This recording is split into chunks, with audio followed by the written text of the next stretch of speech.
नमस्कार फ्रेंड्स। कल से एक न्यूज़ मार्केट में आ रही है कि पीएसयू के प्राइवेटाइजेशन के लिए गवर्नमेंट ने अपना मसौदा तैयार कर लिया है।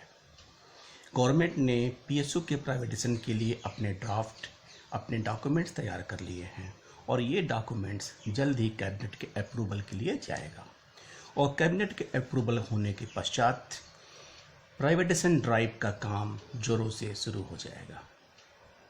जी हाँ, सरकार ने स्ट्रेटजिक सेक्टर और नॉन स्ट्रेटजिक सेक्टर में ऑर्गेनाइजेशन को डिवाइड कर दिया है और स्ट्रेटजिक सेक्टर में 18 सेक्टर्स का नाम है और उन 18 सेक्टर्स में गवर्नमेंट की प्लानिंग ये है कि वो केवल उसमें एक अथवा मैक्सिमम 4, मिनिमम 1 और मैक्सिमम 4 ही ऑर्गेनाइजेशन को अपने पास रखेंगे। बाकी डी इन्वेस्टमेंट के ज़रिए या प्राइवेटाइजेशन के ज़रिए उसको अपने पास नहीं रखेंगे। यानी कि अब ये थोड़ा निश्चिंत हो गया कि ये पीएसयू का प्राइवेटाइजेशन होना इस गवर्नमेंट के लिए एक ज़रूरी काम हो गया है और ये काम वो करने जा रहे हैं। जो 23 पीएसयू के बारे में डी इन्वेस्टमेंट की बात चल रही थी, उनका जिस तरह से चल रहा है उस तरह चलेगा, उनसे इस पॉलिसी का कोई इम्पैक्ट नहीं आएगा। इन स्ट्रेटजिक सेक्टर में जो 18 सेक्टर्स लिए गए हैं उसमें मुख्य क्या है? बीमा, इंश्योरेंस, कोल, स्टील, अन्य मिनरल और metals, fertiliser, power corporation, power transmission, space, atomic energy, petroleum, refinery and marketing.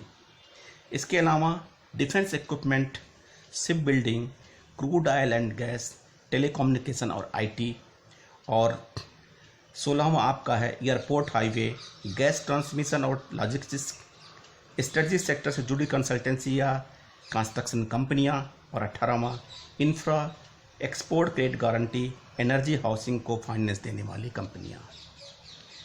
अगर आप देखें तो इसमें मुख्यतः हम बात करते हैं बैंक और बीमा की।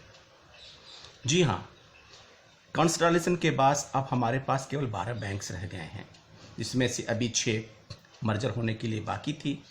लेकिन ऐसा लगता है, सरकार की मंशा ऐसा लगता है कि ये प्राइवेटाइजेशन करने जा रहे हैं, क्योंकि सारा मसौदा तैयार हो गया है और कुछ ही हफ्तों में, आप महीनों की बात मैं नहीं करता, कुछ ही हफ्तों में ये मसौदा, ये पॉलिसी आपको कैबिनेट के अप्रूवल की जाएगी और कैबिनेट के अप्रूवल के बाद ये डिसाइड होगा कि कौन सी कंपनी का प्राइवेटाइजेशन होना है, क्योंकि इस मसौदे में अभी ये यहीं कहीं लिखा हुआ है कि नहीं, कंपनी का नाम नहीं लिखा हुआ है।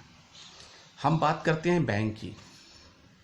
बैंक का प्राइवेटाइजेशन होना शायद इस देश के लिए उचित नहीं होगा, लेकिन अभी कोई भी विपक्षी पार्टियां, पॉलिटिकल पार्टीज इसके लिए कोई सरकार के रास्ते में अवरोध उत्पन्न नहीं कर रही हैं।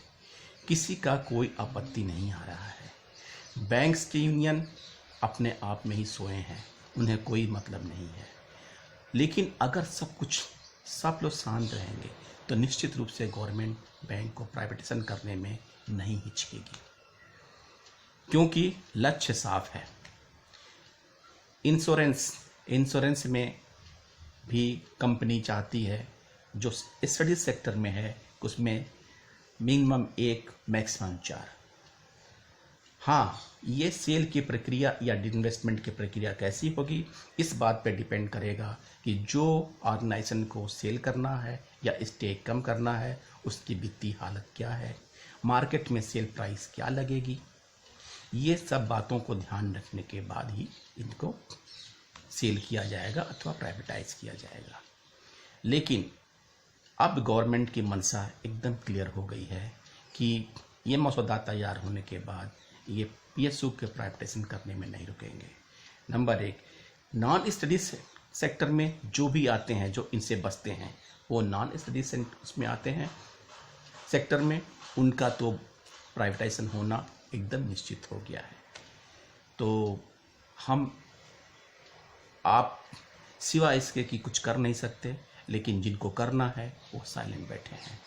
आह्वान है उन पॉलिटिकल पार्टियों से, उन विपक्षी पार्टियों से, इसका विरोध करें।